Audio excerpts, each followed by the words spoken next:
Hello and Assalamualaikum. My name My is name is Qawiem Araimie bin Zainuddin, I'm from MCAD117 and this is presentation video for PCT111. Let's go. First of all, we're gonna go through the basic of photography, which is the exposure triangle, ISO, aperture, and shutter speed. Now, what is ISO? ISO is camera sensitivity to light as it pertains to either film or a digital camera sensor. A lower ISO value means less sensitivity to light, while a higher ISO means more sensitivity to light. For my suggestions, keep the ISO setting as low as possible to minimize the graininess and noises. And keep in mind that it's not just your ISO that you need to change if you need more lighting, because you can change your shutter speed and aperture at your camera setting.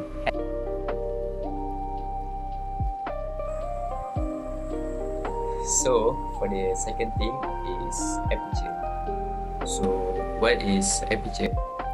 Aperture is the opening of the lens through which light passes into the camera. The wider the opening, the more light can reach to the camera sensor, which in turn affects the exposure of the image. Aperture controls the amount of light entering through the lens, and not just that, a smaller aperture allows you to create a depth of field photo, which allows you to keep a larger amount of the frame in focus.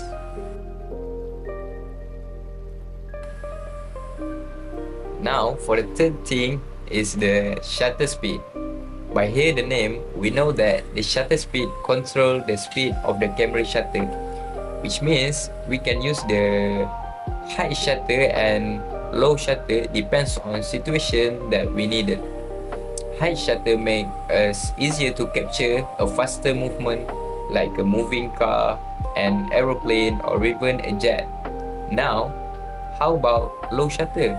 Low shutter allow us create a drawing with light and multiple exposure picture. Now we have done with the basic, let's jump into the best part. Right now, I'm gonna talk about panning. So panning is a photographic technique that combines two things, which is slow shutter and camera motion. Both things can create a sense of speed around a moving object.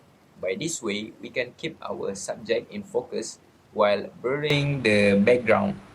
Panning is simply done on a subject that moving fast horizontally, such as a moving car, motorcycle, and bicycle.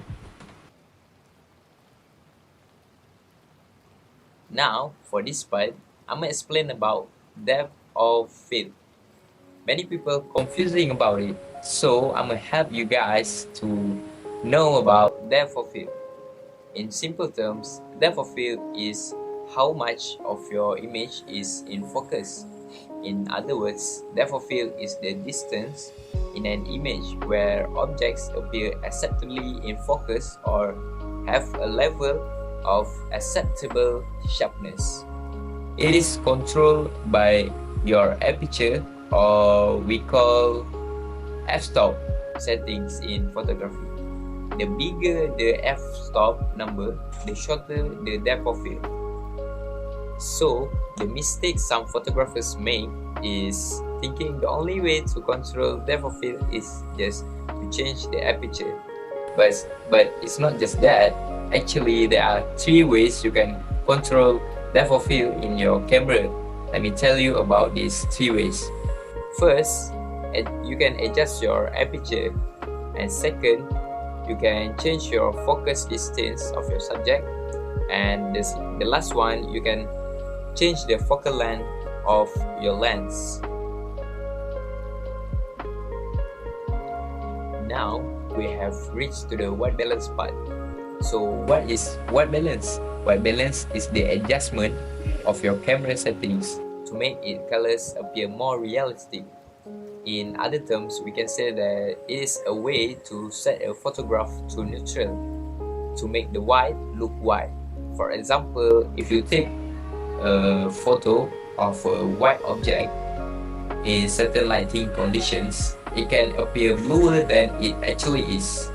To counteract this, you can use your camera's white balance settings to get rid of the blue cast. You must be thinking, how can you know if your white balance is correct, right? The correct white balance for a scene depends on the color temperature of the light. The color temperature of the daily white balance setting is relatively neutral at 5000 to 6500 Kelvin and will typically be the best choice for shooting outdoors. However, if the sky becomes overcast, you may need to choose the cloudy white balance setting around 7500 Kelvin to add warmth to the blue hues. So in the previous video, I just talked about shutter speed. Now I'm gonna explain more detail about the shutter speed, which is the high shutter and low shutter. High shutter simply means the shutter is opening and closing faster. Fast moving object will be sharp and in focus. If you have a high shutter speed, you can hold the camera in your hand without necessarily needing a tripod. The outcome is that your image will be a bit darker. You might wonder when to use high shutter speed. High shutter speed is needed anytime you want to capture a split second and mid movement or to stop the action. You will want to choose a high shutter speed if you are photographing spots, and you will want to focus on the person doing the spot so they remain in focus and sharp. Now for the low shutter, it's a bit different from high shutter. As the name low shutter, it is a slow shutter speed can help you illuminate a darker scene as it brings more light through the lens. That makes low light a challenge and demonstrate the importance of a well-lit scene. Now I'm explain about hard light. Hard light is a focused, often bright light that casts harsh shadow and draws attention to a specific part of a photo. In hard lighting, the transition between the light and the shadow is very harsh and defined. When your subject is bathed in hard light, their silhouette will cast a distinct hard shadow. Hard light and soft light are different types of lighting that are commonly used in photography.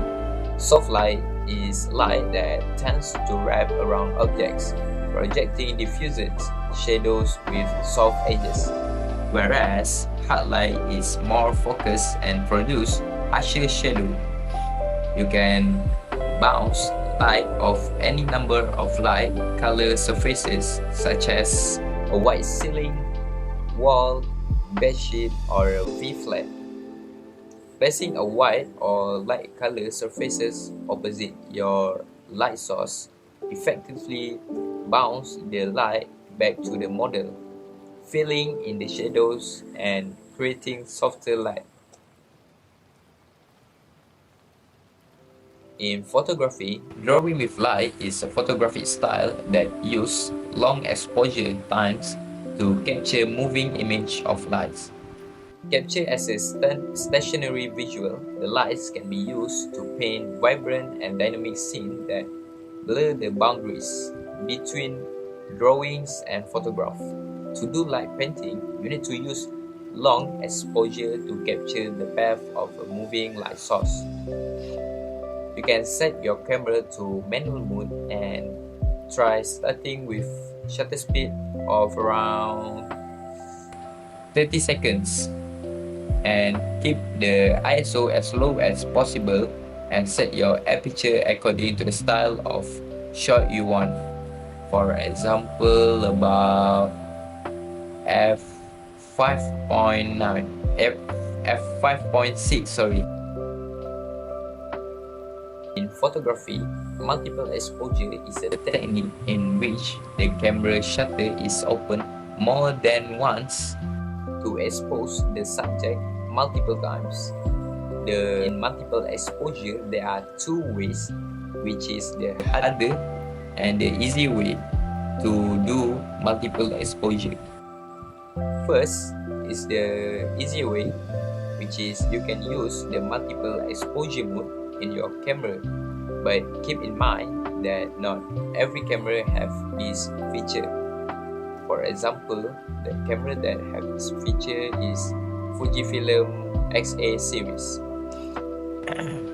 And for the second one is the harder way, which is you can setting your camera to long exposure mode. For example, you can set up your shutter speed to 30 seconds and aperture to the lowest number, and also the ISO to the 100 ISO. This setting is to keep your subject in light, but this way you need a dark surrounding to focus only your subject. Mixed light in photography is a common example of mixed light situation could be inside the interior of a restaurant where you have open windows that letting in natural light and a harsh interior light from a ceiling. So in photography, artificial light on the other hand is anything that excludes natural light. It is produced by electric light to deliver the required aesthetic effect in photography studio. You might wonder why photographers use artificial light. It is because artificial light provides us with a source of light that's adjustable and diverse in its applications. There are many artificial light you can find when you are walking around anywhere. For example, electric bulb, torch, an oil lamp, and candle. But in studio, we use a different type of artificial light. For example, key light, fill light, and backlight.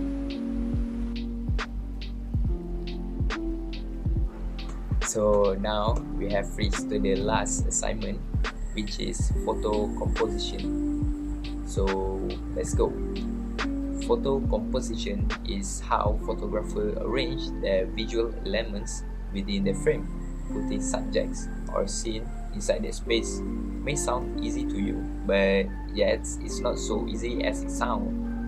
Composition in your shots can often be difficult and it's always important. Everything can seem perfect.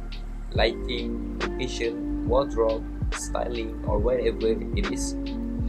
But if your composition is off, that's a deal breaker for you.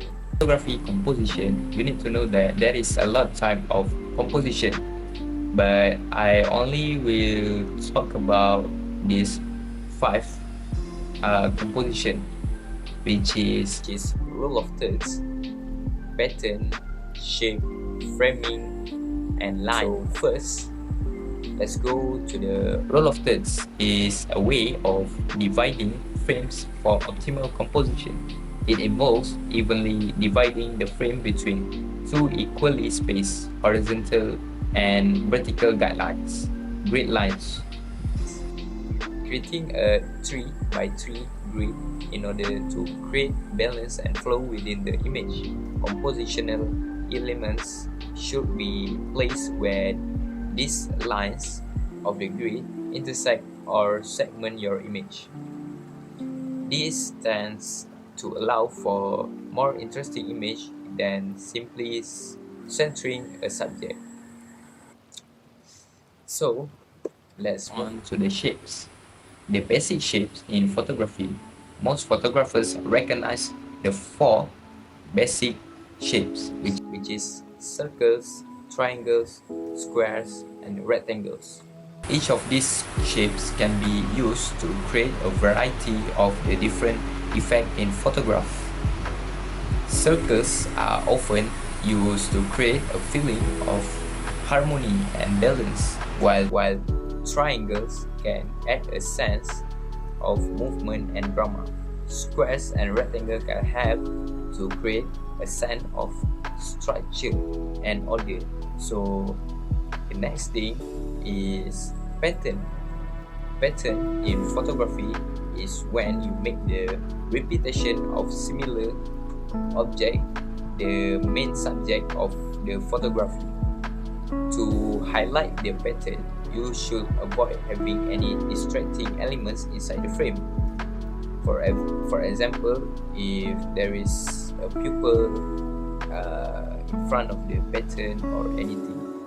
The next one is line. Line in photography is the use of lines to create visual interest and convey a message in an image. Line can be used to direct the viewer's attention, create a sense of depth, and can even be used to create a sense of movement. So now it's the last one, which is framing. So framing in photography refers to the process of composing a picture. It involves choosing what you will include in the frame and what you will leave out. The goal is to create a pleasing composition that directs the viewer's attention to the subject matter. So right now, I'm going to explain to you about bracketing. Bracketing is all about how you control the exposure, whether the exposure is underexposed, perfect, or overexposed. So as you can see in this picture, I arranged the photo by putting the first from underexposed to overexposed. So as we can see here, there is a lot of difference in this picture by the arrangement of the photo. So how you want to control the exposure, right? So the way you can control the exposure by adjusting these three basic things, which is the exposure triangle. First, ISO, second, shutter speed, and the third one is aperture. So in this part, I will talk about the white balance custom. So in white balance custom, I show the different from types of white balance, which is tungsten, cloudy, and all those things. You can see in this picture, I also arrange the photo by the susunan to show you the difference from the methods that I use in my camera setting, which is the white balance settings. So that's all from me. I hope my information can help you in photography. So this is my journey in photography. Orang tengah apa nama dia? Apa nama dia? Kita tengah buat kon hijau.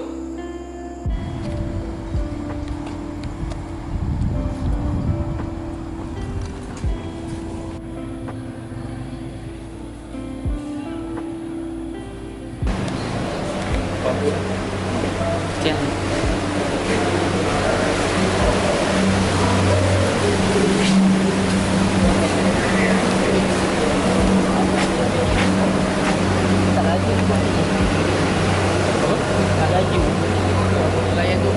Setelah Penang, kita boleh mandi sungai tu.